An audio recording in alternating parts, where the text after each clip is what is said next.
তুই? হ আমি। কেমন আছিস বান্ধবী? রাখ তোর কেমন আছি? এই তুই আমাদের বাসার মধ্যে আসছস কেন? হ্যাঁ, ও বুঝছি, সেই দিন যে আমার সাথে ভার্সিটিতে ঝগড়া লাগছিলি এই জন্য এখন আমার সরি বলতে আসছস, তাই না? জি না, আমি তো তোর জীবনে ক্ষমা করবো না। তুই যদি আমার পায়ের মধ্যে ধরে কান্নাকাটি করিস তাও আমি তোরে মাফ করবো না। আর রাখ তোর সরি।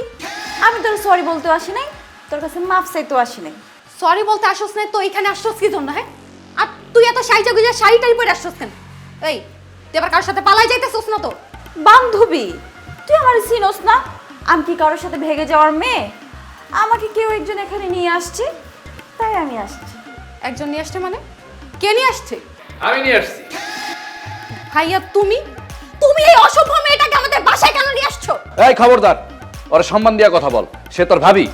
কি সব উল্টাপাল্টা কথা বলতেছো? সেখানে আমার ভাবি হতে যাবে আর সে আমার কোন ভাইয়ের বউ? এই যে তোর এই ভাইরে বিয়ে করছে, সেই হিসেবে ও তোর ভাবি।